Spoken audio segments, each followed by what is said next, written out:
So a bit about what Mahindra First Choice represents. As you know that we are organizing the unorganized sector, which is the used vehicle market.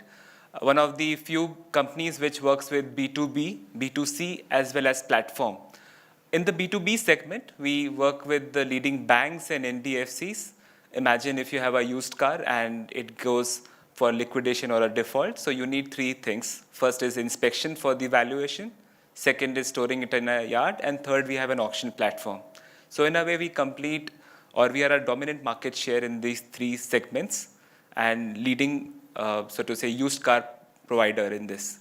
Second, on the retail side, we also work with car and bike, which is our used car retail segment. And there is where we mostly work with the large Mahindra parent, which is the auto dealerships. And then we help them sell the used cars, exchange the used cars, as also help them sell. And we also have a platform, which is the car and bike platform.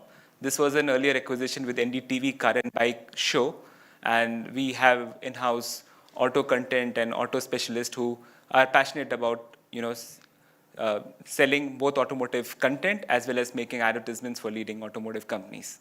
But what it gives you is the industry segment that we work with the larger unorganized space, and we have feet on street. We have a tech team, we have a call center, we have a corporate offices. So 5 offices across pan India, multiple sales teams, multiple tech teams. So it's a fragmented, so to say, workforce really across the country. When we started this journey, what we had is, and it was not a problem to solve for the tech, it was actually a larger people transformation agenda. So the current team was into functional silos. So you had an admin team, you had a payroll team, you had a talent acquisition team, and I'm sure a lot of your companies would have a similar setup. And the challenge in front of me was that, can we transform it into a tripod model? You have a HR business partnering team who work with the business leaders and solve their issues. And then you have COEs, which is specific to learning, talent, and then what we loosely call shared services, which is an RPO and the payroll teams. Catalyst for this was the PeopleStrong HR platform. And that's where we partnered with PeopleStrong to ensure that this larger transformation happens. Coming specifically to the transformation or the platform itself. So again, a lot of you, and I've gone through not only the group, but a lot of companies typically have what I call a broken architecture. So you would have multiple standalone platforms, no visibility on certain HR metrics. If you ask manpower cost the CEO needs, it's not available at click of a button. Most of the platforms don't talk to each other. And overall, very poor experience from the employees. And we did have an HRMS. I will not obviously take the names, but pretty poor implementation, pretty poor support from the vendor itself. So while those things were true, what we realized is that if we go ahead, and that's where we took a very bold call to go ahead with PeopleStrong. While Jeetu said about fighting, but there was a lot of focus on customer centricity for them. So we took a bold call to go all into one platform, which is right from the hire to the exit, everything on a single platform. And there were a lot of learnings, when maybe over, later during the day we can talk about them. But one such learning was that your core, which is leave, attendance, payroll, and exit, should be on one single platform. And if it's broken, then it does not solve the purpose. What also we did is we have specialist partners whom we partner with, and some of the examples which I would share in the next slide. So some of the best practices or innovations that we got, I can talk about a few of them. In recruitment and onboarding, so again, the RPO which we have, we partnered with us RPO and the in-house recruiters actually, which actually is an outsourced agency for us, but they actually manage the entire recruitment module for us. So it's a very close integration, the platform as well as the services arm. The second, on the leave and attendance, it's a very seamless integration. So we have the geo-tagging, geo-fencing. For office-going setup, you can use geo-fencing, and for the field employees, you can have a geo-tagging. Again, we changed our policy on 1st of August, and we then worked with PeopleStrong and they were quite customer-centric to adopt to our policy needs. So we had a policy, and then when we changed and iterated to a new policy, so they were able to work and ensure that they implement it in a record time. Payroll is an interesting piece. We are one of the few companies which we can call a pure zero-touch payroll. So we don't have any manual interventions. We don't have any, so to say, standalone broken pieces into calculation of the entire payroll. And what also the innovation that we have got, and thanks to the PeopleStrong team, is in our case, the entire compliances is managed by PeopleStrong. In fact, we went a step ahead that not only the challans, but also the payments is managed by the PeopleStrong. So this is one of the few examples. At least as a CHRO, I have a peace of mind ensuring that PeopleStrong has there to save my day. Of course, one such example which would be on integrations piece. So again, we partnered with Alive Health, which is a health and wellness app. So PeopleStrong has an integration. So in our case, the employees database flows to that. So it is a health and wellness platform, but they themselves have an integration with the insurance. So a lot of times you will have that medical cards are not available. You write to certain TPA, the TPA responds, the card is not available. So what we did is we have a PeopleStrong integration with the health and wellness, which in turn is an insurance. So health, wellness, and insurance, all three come together, and it's a live integration. Secondly, we also partnered with Make My Trip for both travel, which is flight and booking, flight and hotels, but also with claim reimbursement. And that integration again is with PeopleStrong. So it's a live integration. So any point of time there's a reporting change, so it reflects the next day. And not only, as I said, the flight and hotels, but it also covers the entire claims. So for example, your mobile reimbursement policy, your crash policy, ad hoc claims. So everything goes through that. And finally, HR analytics at one single dashboard. So I can see the entire from hiring to exit. The dashboard is shared to the CEO, the CFO, myself, and the larger teams. So at any point of time, for example, somebody was asking what kind of data points you have, or there's a very standard dashboards which are there, and it's pretty useful. So almost on a daily basis, I do track the key matrices which is needed to be. So overall, as I said, we work towards having a single unified platform, ensuring that there are real-time dashboards available. But the greater part which I was talking about, the transformation, now the team gets more bandwidth, more time to really work on the HR business partnering, which was earlier totally lacking. And the team itself has upskilled. So we had recruiters, which we are now upskilling to make them HR business partners. And they are now realizing we are still in the journey of transformation. I wouldn't say that we are there yet, but I would say that we are about 7 out of 10 there, in the sense that the team has evolved itself to really understand the businesses and do a better job at the partnering. So that's our story. If there are any questions, I'm happy to take.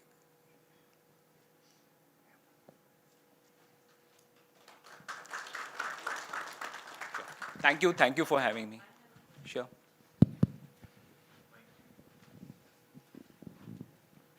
Let me first introduce myself. My name is Dipti Kadam. I am with an IT firm, Allied Digital Services Limited, since more than a decade, heading HR operations. So my question is, how aggressive was the implementation done? What were your aggressive deadlines, and how near you could achieve that as a goal? It's a very pertinent question, and thank you for asking it. When I started this journey, and I remember the first conversation was in January, and I asked the PeopleStrong team to implement it in 2 months. So they came back, said, look, we will implement in 2 months, but your team will not be having the bandwidth and understanding, and also the platform requires certain time to mature. And in fact, so happened, and all because of our internal constraints, not to blame anything on PeopleStrong, but our internal constraints that we started off in April, and I think in August we matured. So it took us 5 months. We did it in phases. My 2 cents would be that go for your phase 1 should be your core modules, which is leave, attendance, payroll, and exit. So that is when we started in April. We had an existing payroll vendor. We migrated to that. And by August, we had recruitment, we had onboarding. We also had the recruitment RPO partner coming in September. So the phase 2 was the value additions. So if you look at that slide, so the blue bar, which is the foundation, that would take about 2 to 3 months. But then the system would mature and stabilize. There are also a lot of policy changes. Another insight was that it's not about the implementation. You also need to do a lot of re-engineering of processes. It's a good time to reboot your processes. And one interesting point which I keep on discussing is a lot of times we as HR need to self-introspect whether our policies are simple enough. So one thing which we did, and for example, for performance management, again, PMS was in June when we implemented. Our cycle is 1st August. We realized that instead of saying, hey, this is the PMS and this is how you need to work and you need to customize, we did the other way around. We said, okay, why don't you tell us what's your PMS platform like? And then we reworked and said, okay, if your platform is this, we will change our processes to make it like this. And that has helped to stabilize our process very fast. So the key word is that you need to customize it, or you need to use their standard features and not really go for a very specific, unique customization. Okay? That was the real insight, and that's how we were able to do. And so simplicity and using their standard modules rather than inventing and creating your own customization helped us make it much faster. Yeah. Thank you. Any other questions? We have time, right? Okay.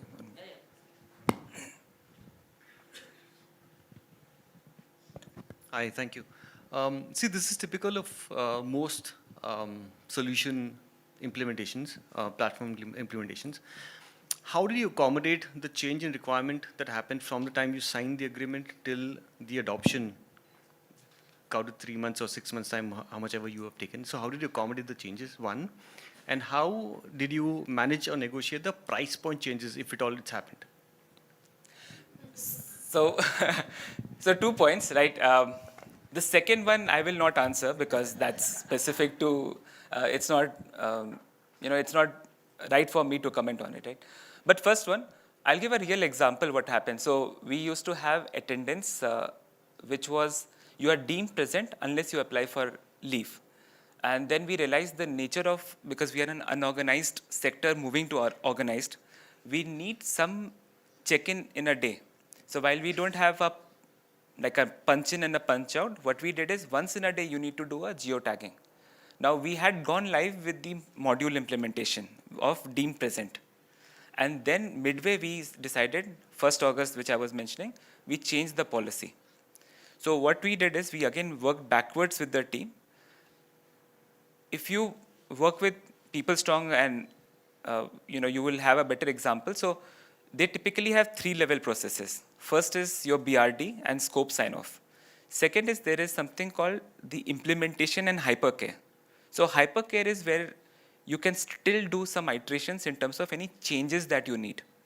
And once the platform or the process is stabilized, then it moves to what is called an app support. So right now, all our modules have moved to app support, which I was mentioning. So if there are any changes, they will surely support. I'm taking the leeway to speak, but if there are any changes to up to hypercare and implementation is where they can change. And then if it moves to app support, then it's business as usual.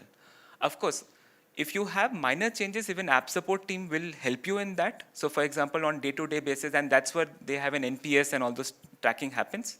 But if there's something major, then it may, or depending on the need, may go to the product or may go to the hypercare team. Vineet, you might be able to add better. Okay. Sure. So I'll take these questions when I Fair. come up. So I'll answer a little bit more about your question. But there was a sir here. Acha, please go ahead. Sir, one question is basically most of the times we know that PMS, when it comes to PMS, no organization is completely on the application. They use Excel. So how much of Excel is required in No, PMS? so for us, the entire thing is, so the performance management, which is goal setting, the appraisal, and the increments, everything goes through the Right from PeopleStrong.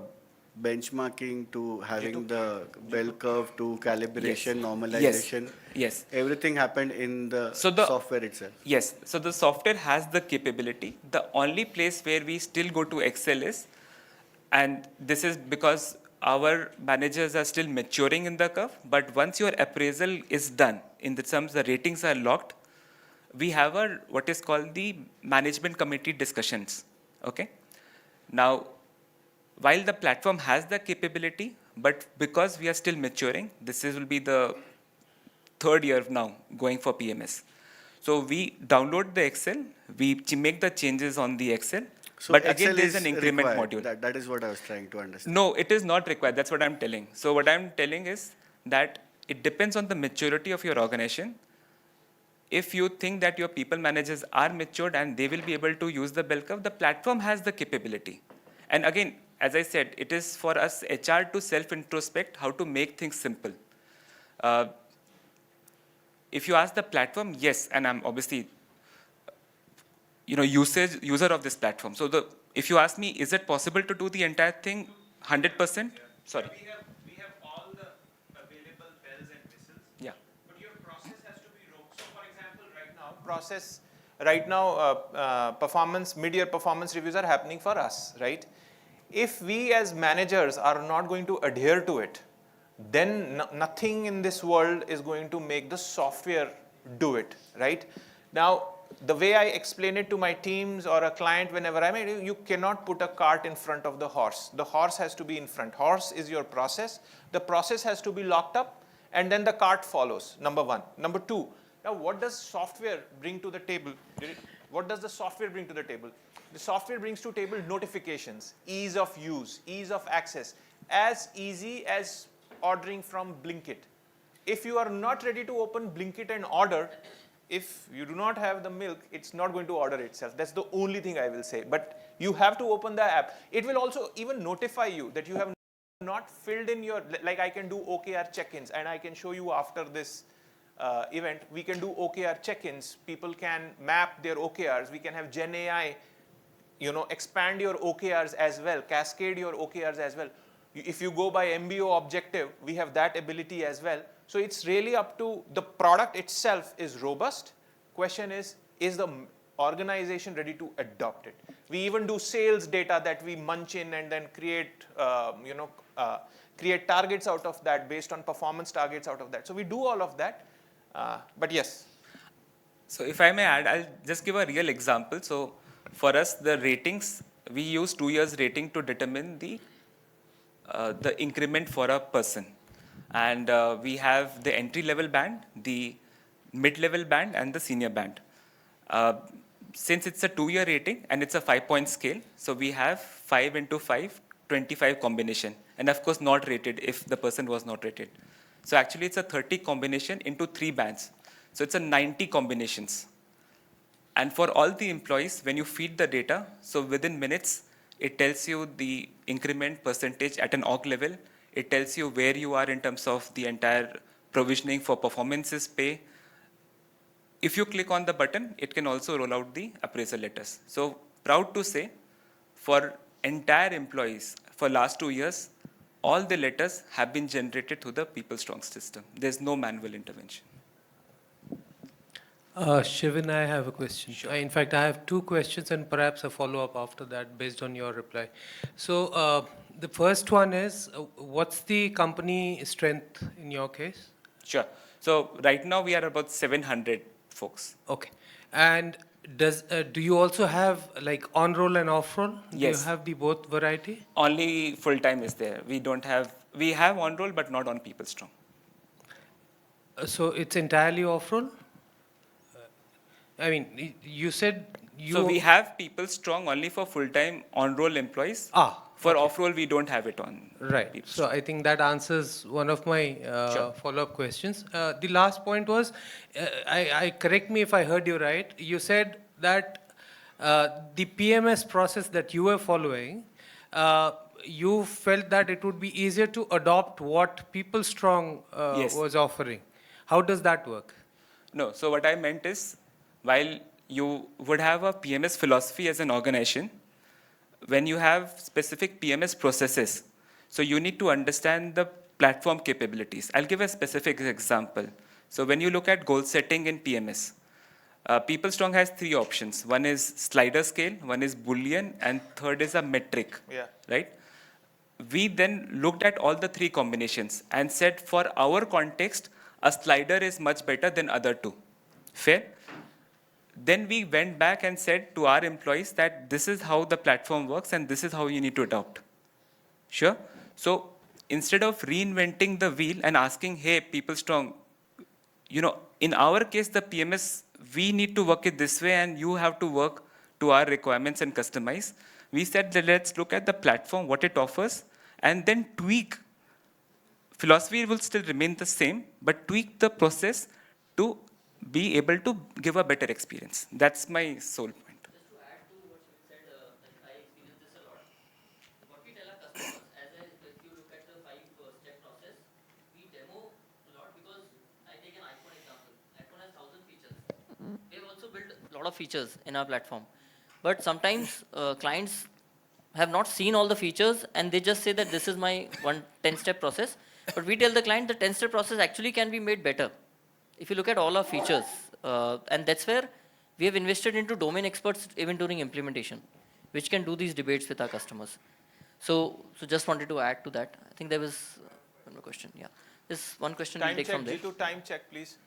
Just two last questions, this one and this, and then we can move it. Yes, sir, you can go ahead with the question. Hi, good evening. My name is Rahul Chaudhary, and I head the HR operations for Entity Data.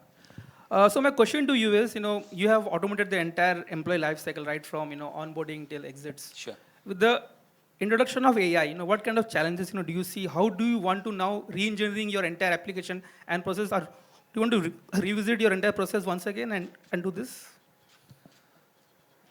I can take that in the. Unless you would like to speak about it, but I have. No, I'm the least qualified person to talk about AI. Session on this. I'm just saving you. Sure. Yeah. Sure. Hi, Shivin. Hey, Gaurav. Hey. So, fantastic presentation. Good to hear your story. My experience, with customizable platform, and I'm going back to, 2016 when I had a similar software which could be customized. One of the challenges I face, one fine morning, some changes will happen at the backend, and the backend data goes for a toss. And then they will say that we will take a day to fix this. So has anything like that has happened here in this case? So Gaurav, as I said, we used the PeopleStrong platform features and adopted it to the policy. We did not build customization, or we did not ask PeopleStrong to create customization for us, which is standalone for First Choice. Okay. So that's the key difference. So at no point we have anything unique कि First Choice में और बाकी 500 companies जो उनके clients हैं, it is not there. Understood. And we always talk about success stories. One of the tough times with PeopleStrong you had while you were implementing maybe, and how you manage that as a vendor partner and client together.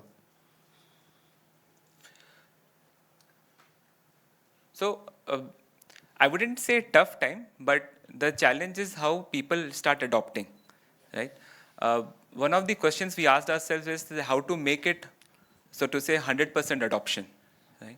And we realized that you need to create hooks in your communication. So one such which naturally occurred to us, and it was not by design, but something which was more of a policy change, that earlier it was deemed present, but when it moved to, you need to punch once in a day, geotagging and geofencing as a feature, then it normally became business as usual. In the sense, all employees had to adopt it. So today, by default, we have 100% adoption. Of course, even in PMS, we have 100% adoption that way. So the earlier challenge, when we said it is deemed as you would see that it is typically 40, 50, 60%.